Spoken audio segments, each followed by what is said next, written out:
reunião com vocês, nessa casa que a gente frequenta há tanto tempo, como a Vera diz.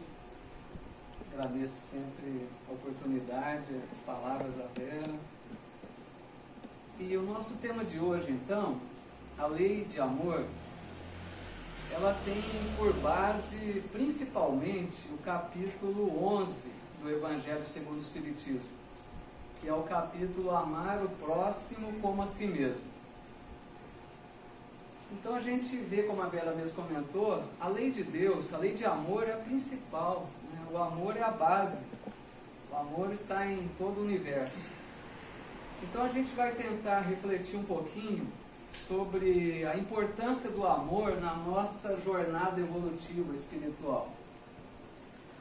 E vamos tentar refletir um pouco sobre as formas, como é a importância do amor na nossa vida, as diversas formas do amor se expressar na nossa vida, o amor de Deus por nós. Vamos tentar falar um pouquinho disso.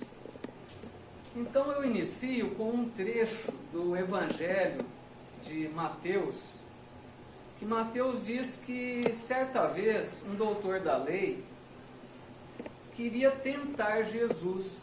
Então ele se aproxima do mestre e pergunta a ele: Senhor, qual que é o maior mandamento da lei?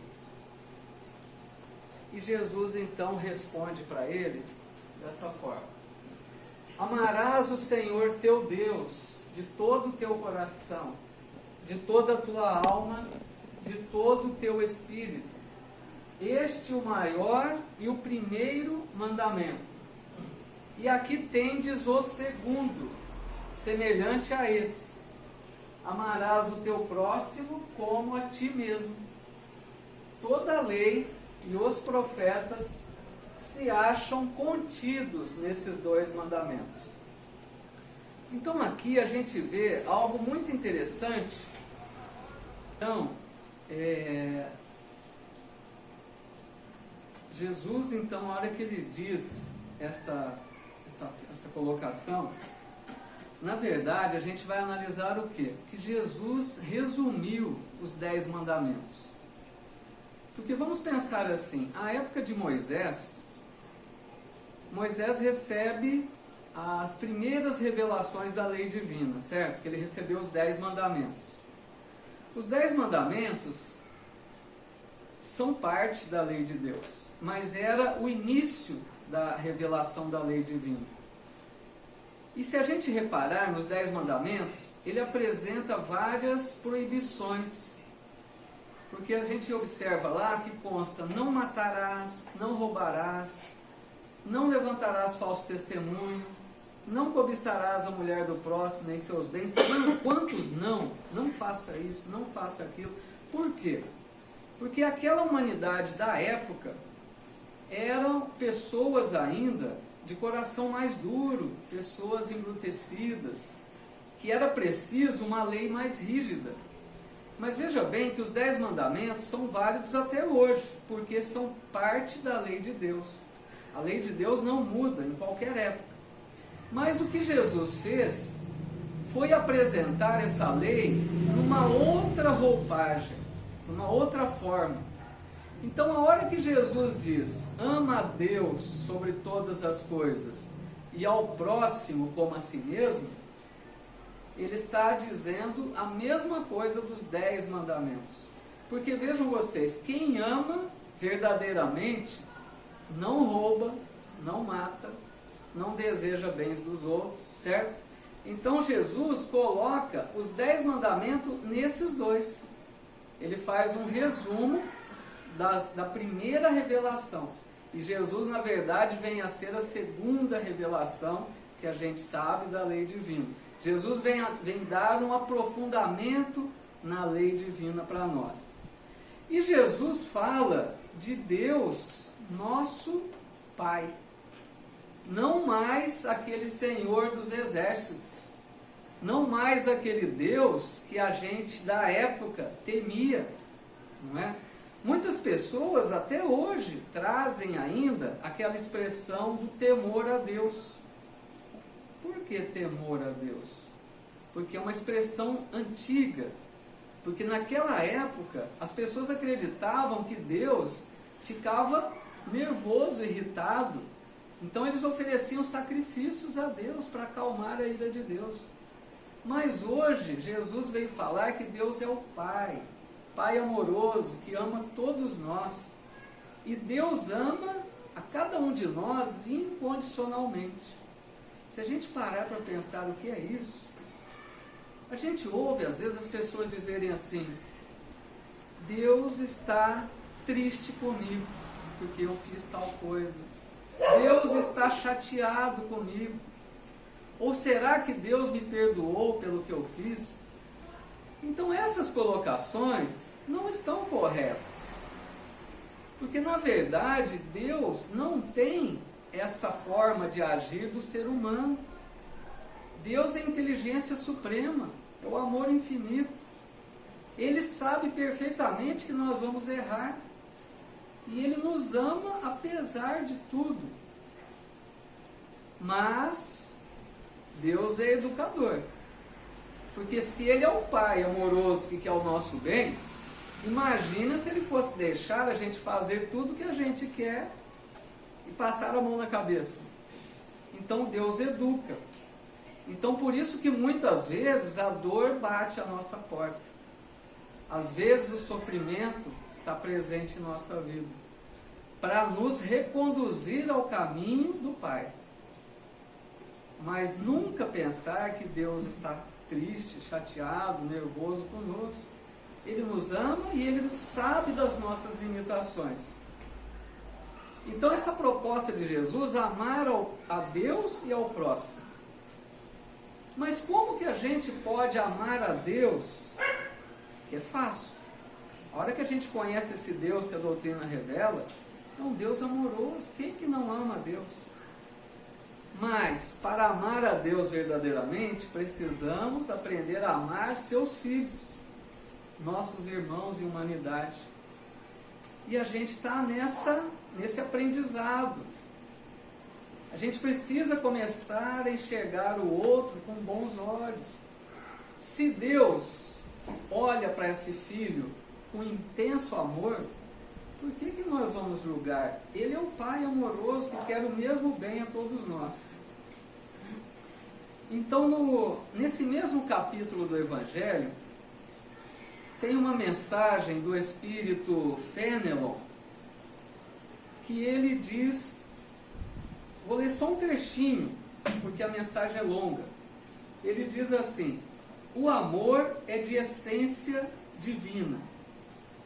E todos vós, do primeiro ao último, tendes no fundo do coração a centelha desse fogo sagrado. Olha que interessante, todos nós temos a centelha divina em nós.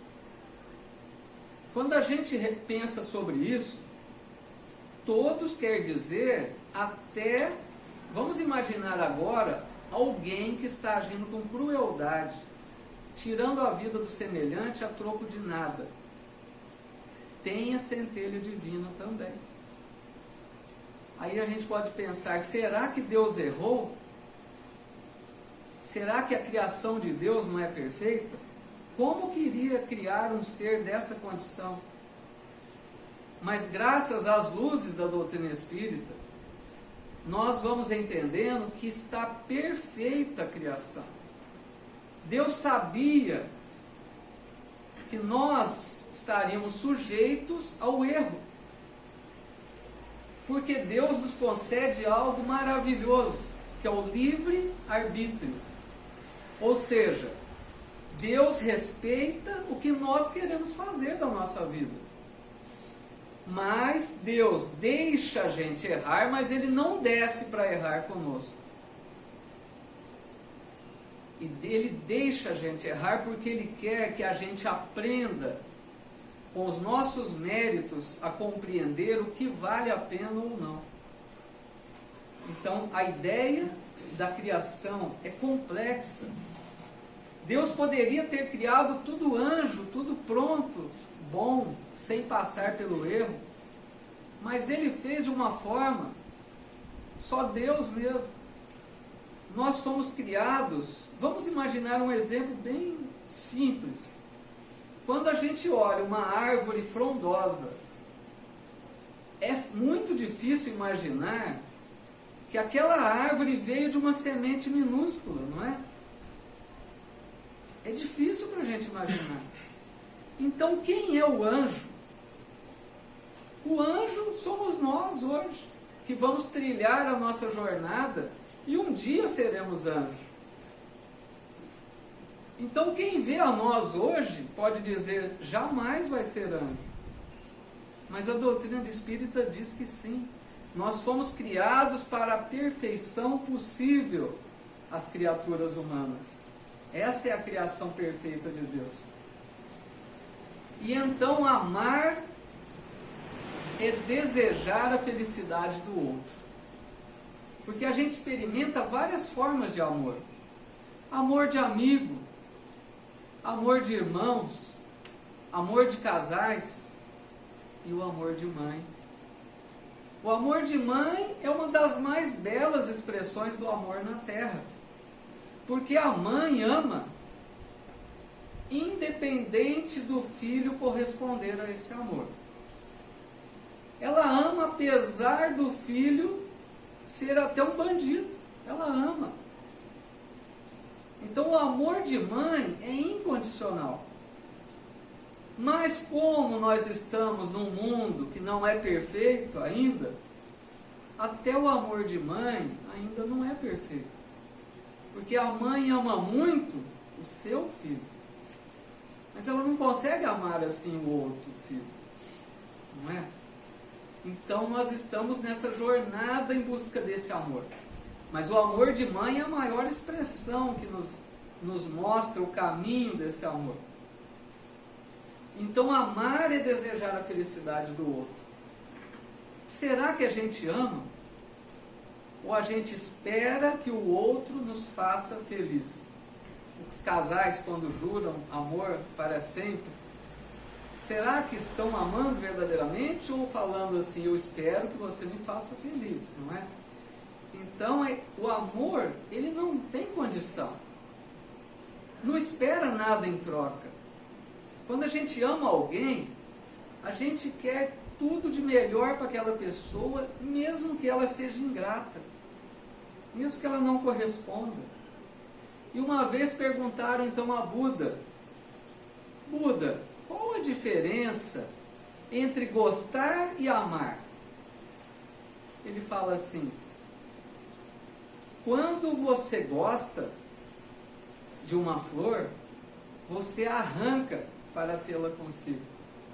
Mas quando você ama a flor, você rega todos os dias para que ela floresça. Olha a diferença da gente gostar e amar. Isso é para a gente começar a pensar se nós amamos verdadeiramente. E a gente vai vendo casos de amor extremo, que chega na renúncia e no sacrifício.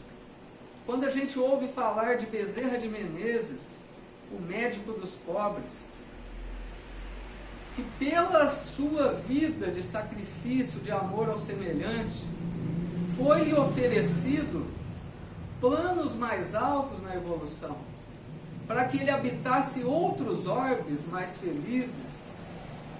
E o que disse Bezerra? Eu quero ficar na Terra. Eu quero ajudar os meus irmãos e a humanidade. E Bezerra, nós sabemos, trabalha constantemente por toda parte, auxiliando, socorrendo, por amor e sacrifício a nós. Quando a gente ouve, por exemplo, um relato da mãe de André Luiz no livro Nosso Lar,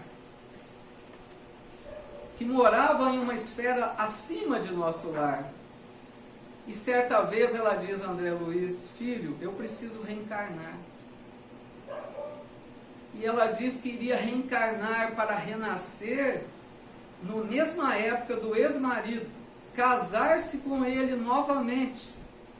E as duas filhas que ela receberia seriam duas ex-amantes do marido, para conduzir aqueles três ao caminho da transformação moral, da busca da sua espiritualidade maior. Isso é amor extremo, amor de sacrifício, de renúncia. No capítulo 6 do Evangelho, tem aquela frase que todos nós conhecemos bem, do Espírito de Verdade, quando ele diz: Espíritas, amai-vos. Este é o primeiro ensinamento. Instruí-vos é o segundo. Então, amar e instruir, amor e sabedoria, são as duas asas simbólicas que vão nos conduzir à evolução espiritual. Precisamos aprender a amar e precisamos também aprender a conhecer, a estudar, a desenvolver sabedoria. Essas duas asas vão nos conduzir. E falando de amor, qual é a regra de ouro do Evangelho? Qual é aquele ensino que Jesus deixou, que é o caminho da nossa felicidade? Jesus disse assim: fazei ao outro tudo aquilo que você gostaria que lhe fosse feito. Não é apenas não fazer ao outro o que você não queria que lhe fosse feito. Porque não basta não fazer o mal. É preciso fazer todo o bem que está ao nosso alcance. Então essa é a regra de ouro. E para que a gente consiga isso, um bom auxílio, uma boa dica, é a empatia. A empatia o que é? Nós nos colocarmos no lugar do outro. Quantas vezes a gente se pega julgando alguém, criticando alguém pela sua atitude? Mas será que nós paramos para pensar quais os fatores que levam aquela pessoa a agir dessa forma? Nós paramos para imaginar a família que essa pessoa tem, as dificuldades da vida, os ensinamentos que ela recebeu ou não recebeu? Então são várias situações que agravam para que ela possa agir daquela forma. E a gente chega num ponto do Evangelho que aí a gente diz: agora é demais. Quando Jesus diz para a gente: amai os vossos inimigos. Aí é um desafio grande, porque ele disse assim: aprendestes que foi dito, amareis vosso próximo e odiareis vossos inimigos. Eu vos digo: amai os vossos inimigos, fazei o bem àqueles que vos odeiam, e orai por aqueles que vos perseguem e vos caluniam. A gente pode pensar: é impossível amar o inimigo. Alguém que nos ofendeu, que nos prejudicou, como que eu vou conseguir? Mas vem a doutrina espírita, a lucidez, o bom senso de Allan Kardec, inspirado pelos bons espíritos, e ele diz para a gente que amar o inimigo não quer dizer que nós devemos ter com ele o mesmo carinho, o mesmo amor que nós temos para com um irmão, um familiar querido. Amar o inimigo é não desejar a ele o mal, é perdoar-lhe, é não desejar vingar-se, não manter ódio por aquela pessoa, orar por ele. Se a gente conseguir fazer isso, nós estamos amando o nosso inimigo. E eu vou contar uma historinha, o problema é se me alongar um pouco, mas eu acho que dá. Tem uma história maravilhosa que exemplifica essa questão de amar o inimigo, que está no livro Libertação, da série André Luiz, cujo título do capítulo é Missão de Amor. Então André Luiz conta que certa vez ele vem em missão de socorro aqui na Terra, junto de um instrutor espiritual chamado Gúbio. E eles vêm para ajudar um caso complicado de obsessão. Não era um caso comum. Aquela mulher que estava sendo obsediada, de nome Margarida, sofria uma obsessão cruel de uma equipe de obsessores. Era um drama complicado de vidas passadas.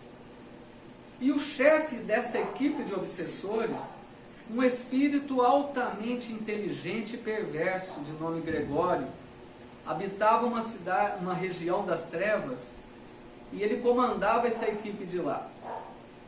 Então Gúbio, junto de André Luiz, traçam um plano para resolver esse caso de obsessão. Imaginem que eles iam lidar com uma equipe de obsessores. A gente às vezes pode pensar, se a gente não tem conhecimento, ou às vezes não paramos para analisar isso, muitas pessoas pensam assim, que os espíritos elevados, para resolver um caso de obsessão, chegam e retiram os obsessores. Mas não é assim. Existe todo um trabalho para ser feito, para que aquele caso seja resolvido. Então, qual é o plano de Gúbio? Ele explica para André Luiz que eles iriam baixar o padrão vibratório. O que é isso? A doutrina espírita fala que os espíritos mais elevados conseguem ver todos, mas os espíritos numa condição inferior não conseguem ver aqueles que estão acima. Então, se eles quiserem se mostrar, eles baixam o padrão vibratório. Então André Luiz, Gúbio, ia baixar o padrão, se tornar visíveis para os obsessores, para conversar com eles. Mas, um detalhe, eles não iam, é lógico, dizer que eles estavam ali numa missão de socorro. Eles iam deixar-se passar como espíritos comuns. Eles iam deixar aquela equipe achar que eles estavam reforçando a equipe. Era essa a ideia. E o detalhe também é que Gúbio tinha profundo amor por Margarida, aquela mulher que estava sendo obsediada. Conviveu com ela em vidas passadas e era uma filha querida do seu coração. Então eles vão para a casa dela. Chegando na casa, dava para ver que a casa não tinha defesas espirituais. Não tinha oração constante, não tinha evangelho no lar, não tinha pensamentos elevados. Então ali estava desguarnecida espiritualmente. E a hora que eles abrem a porta do quarto para entrar, uma cena mais dolorosa ainda. Margarida, que estava de cama, porque ela já não tinha forças decorrente desse processo obsessivo, vários obsessores ali sobre ela, telepaticamente dominando a mente de Margarida e transmitindo as suas más energias para ela, constantemente, revezavam nesse processo. E André Luiz olha para Gúbio e ele diz assim: eu não entendo, Gúbio está tranquilo. Por que ele não ficou apavorado na hora que ele viu essa cena? Mas Gúbio era experimentado nesse trabalho, ele sabia a hora certa de agir. Então o que ele faz? Ele vai conquistar a simpatia de Saldanha, que era o chefe dos obsessores naquela casa. Ele começa a conversar com Saldanha, e devagarzinho, depois de algum tempo, Saldanha confessa para ele que tinha uma tristeza profunda no seu coração. Saldanha diz que um filho seu que estava encarnado, de nome Jorge, havia sido preso injustamente, condenado por um crime que não cometeu. E Saldanha carregava aquela tristeza, porque os obsessores amam também, né? São filhos de Deus. Então ele carregava aquela dor com ele e não sabia como ajudar o filho. Então Gúbio diz para ele: Saldanha, se você quiser, nós podemos fazer uma visita para ele. Saldanha achou estranho, mas falou: não custa tentar, vamos. Então vai Saldanha, André Luiz e Gúbio. No trajeto, Saldanha explica que quando Jorge foi condenado, ele perdeu o controle da sanidade mental. Ele entrou num processo de demência. E aí não foi preso numa cela comum, foi preso num hospital psiquiátrico. Ele ficava recluso, mas lá no hospital. Então, na hora que eles chegam no hospital, André Luiz diz que vê uma cena triste, o Jorge caído no chão daquela cela úmida, totalmente inconsciente. Ele estava desorientado totalmente. E o pior é que junto dele no chão, 2 espíritos femininos. Olha que situação. Um deles era a esposa de Jorge. Quando teve a notícia da prisão, tirou a própria vida. E se ligou a ele na prisão, naquela ligação doentia. E o outro espírito era a mãe de Jorge, que de tanto sofrimento, de tanta dor, de ver o filho preso e a nora suicidando, foi perdendo a vitalidade e desencarnou. Então os 3 ali naquele chão, totalmente inconscientes, trocando uma ligação doentia de pensamentos. Aí Gúbio senta no chão da cela, acomoda a cabeça daqueles 3 personagens do seu colo, olha para Saldanha e diz assim: Saldanha, posso fazer alguma coisa por eles? Saldanha, sem saber o que dizer, não acreditava no que ele ouvia. Ele era o chefe dos obsessores. E ele diz: o que você puder fazer é tudo que eu mais quero e até hoje não consegui. E André Luiz então diz assim: como entender que Gúbio deixa a filha querida do seu coração naquela casa, entregue nas mãos de obsessores cruéis, e está aqui ajudando o chefe dos obsessores? Como entender isso? E ele continua: mas aí eu me lembrei da citação evangélica: amai os vossos inimigos. Então Gúbio começa uma operação magnética de estímulo que duraria 30 minutos para despertar aqueles irmãos caídos. Depois dessa operação magnética, ele faz uma oração em voz alta, tão comovedora, que o seu corpo espiritual resplandecia de tanta luz. Mas nessa hora ele já não estava mais preocupado de mostrar a sua condição espiritual. E depois daquela oração, Jorge se levanta calmamente, tranquilo, mostrando um olhar sereno, como se nada tivesse acontecido, e vai se deitar calmamente na cama que estava ali naquela cela. Depois as 2 irmãs se levantam também. Gúbio conversa com elas, porque estavam desencarnadas, explica rapidamente o que aconteceu e chama um espírito amigo para que as conduzam até uma região do mundo espiritual para tratamento. A hora que Saldanha vê aquilo, ele ficou maravilhado, ele não sabia como agradecer Gúbio, mas Gúbio diz para ele: Saldanha, não é tudo. Agora você me leve na casa do juiz que condenou seu filho. E a hora que chega na casa do juiz, ele faz com que o juiz desdobre do corpo pelo sono e conversa com ele em espírito.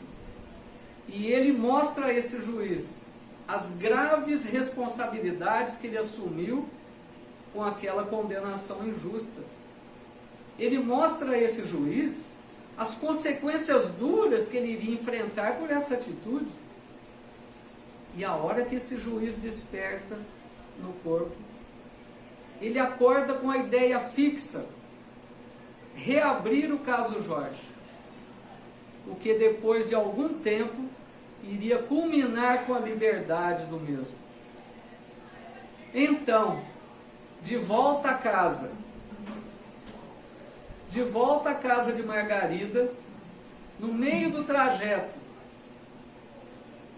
Gúbio olha para Saldanha e diz para ele: Saldanha, meu amigo, assim como você tem esse amor extremo pelo seu filho Jorge, eu amo Margarida com todas as minhas forças do meu coração.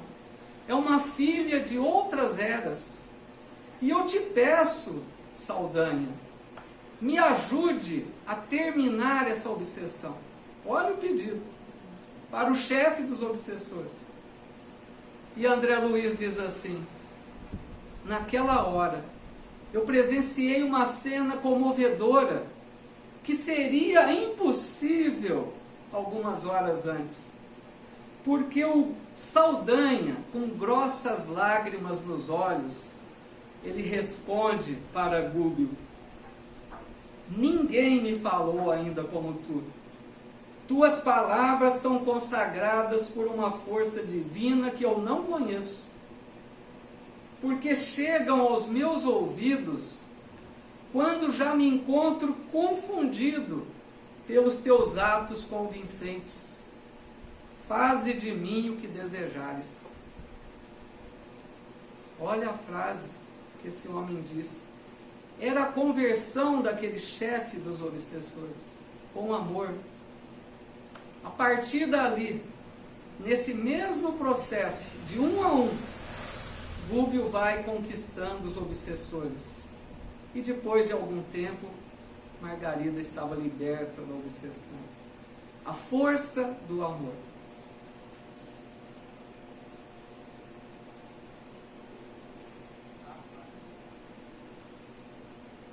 No livro Vinha de Luz, caminhando já para o encerramento, não precisa preocupar.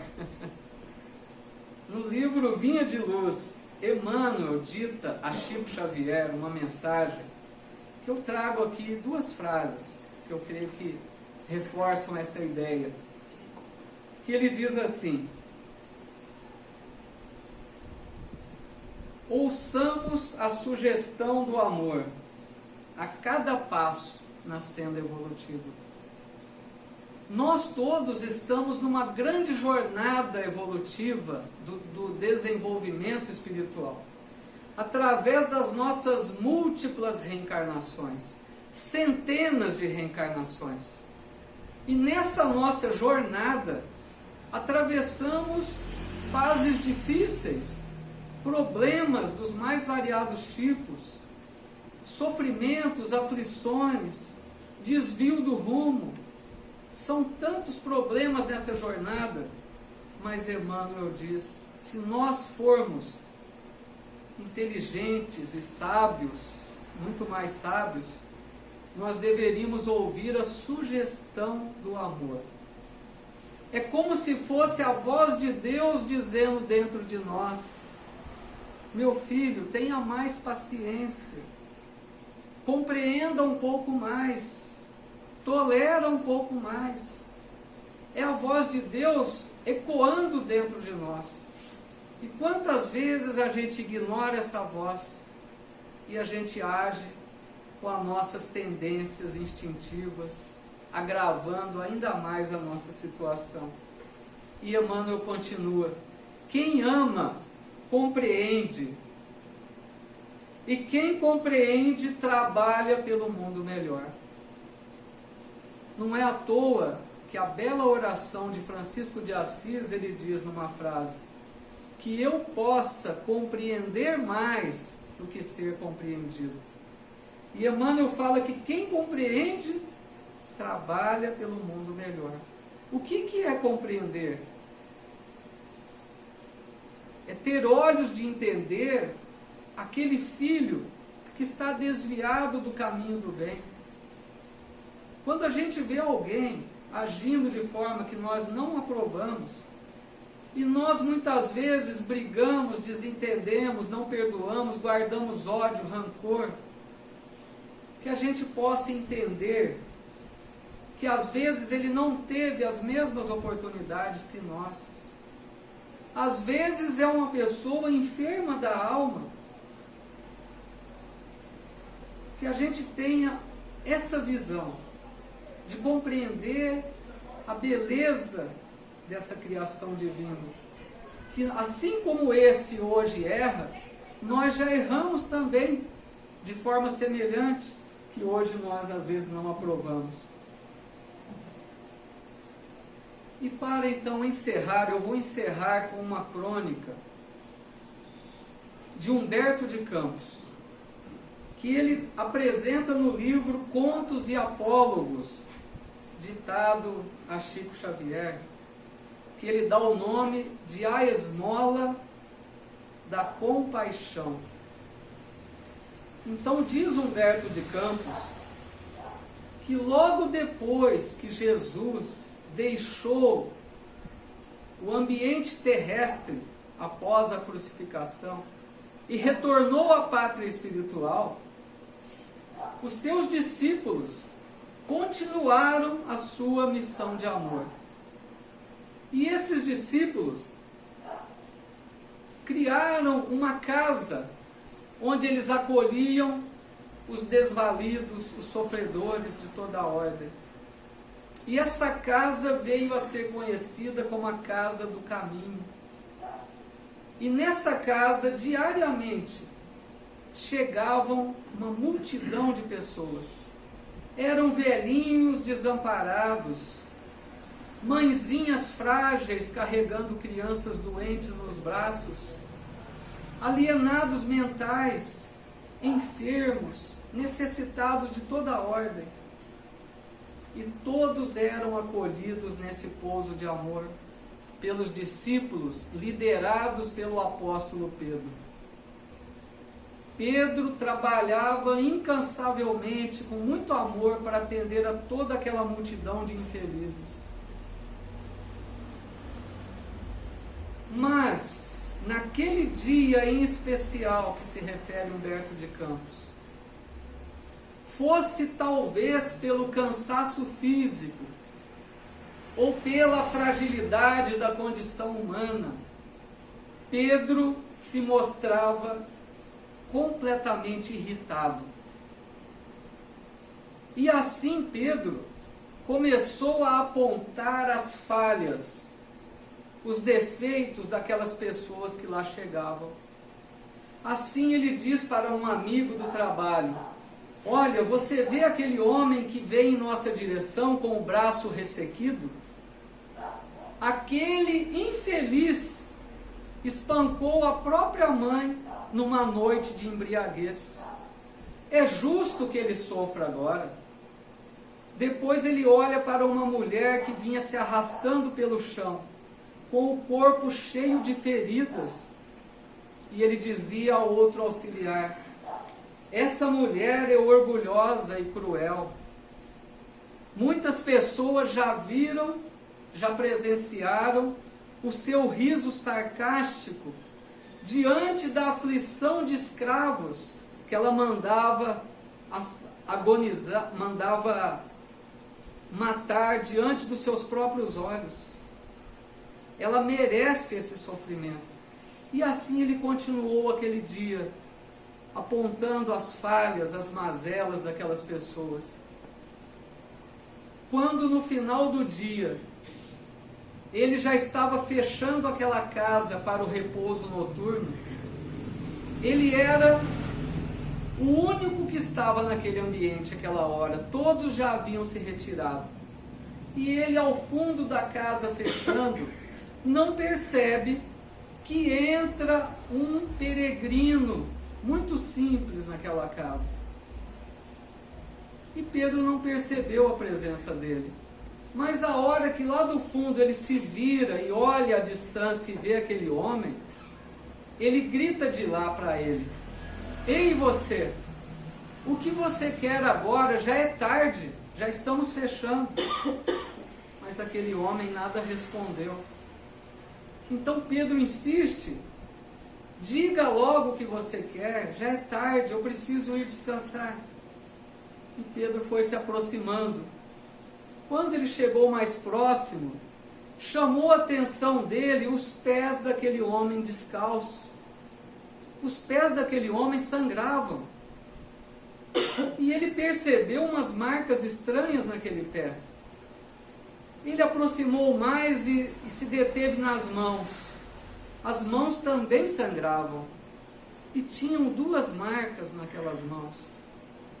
Aí ele aproxima bastante. E quando ele olha para os olhos daquele peregrino, que parecia o brilho de duas estrelas, ele, perplexo e desfalecente, compreende que estava diante do Mestre. Ele se ajoelha, chorando, desesperado, e com a voz agonizante ele pergunta a Jesus: Senhor, o que esperas desse teu servo?